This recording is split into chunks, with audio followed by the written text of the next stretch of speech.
Dans la paracha de Vayigash, on nous raconte comment Yosef, qui était le vice-roi d'Égypte, le vice-roi de Pharaon, que ses frères n'étaient pas au courant qu'il était Yosef. Enfin, Yosef se dévoile et leur dit « Je suis Yosef ». Et à la suite, le verset dit « Vehakol nishma bet Paro » que la nouvelle a été répandue dans le palais de Paro. Traduction littérale de Vehakol nishma veut dire que la voix a été entendue. En général, le mot kol en hébreu est écrit avec les trois lettres Kouf, Vav, Lamed. Mais ici, le kol est écrit uniquement avec deux lettres, le Kouf et le Lamed. Le Zohar dit, Ve'akol nishma fait référence à la voix, au son, lorsqu'on prononce les mots lors de la prière de la Hamida. C'est une prière qui est faite à voix basse. Et le Zohar dit, ça doit être entendu uniquement par Hachem. Si la personne, elle l'entend, la prière de l'Amida à ses oreilles, eh bien, elle n'est pas entendue là-haut.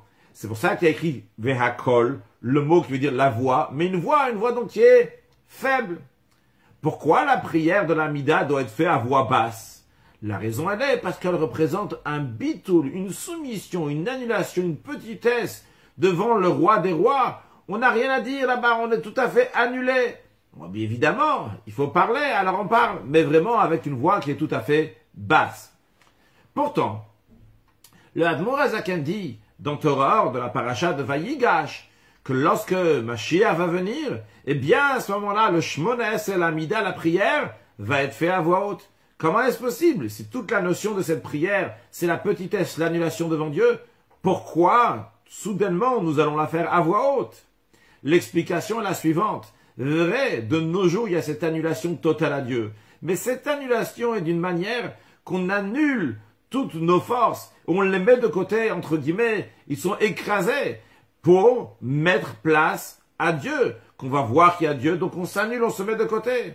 Lorsque Mashiach va venir et que l'honneur de Dieu va se révéler dans le monde, la divinité va s'exprimer dans toutes les choses du monde, eh bien, à ce moment-là, la Hamida, cette prière, va être faite à voix haute, c'est-à-dire qu'on va exprimer cette soumission en disant le Shmones et la prière à voix haute. Ça va exprimer la qualité de cette soumission à Dieu qui sera Begiloui, qui va être dévoilée, car tout le monde va voir la soumission qu'il faut avoir, qu'on aura naturellement envers Hachem très prochainement avec Mashiach now.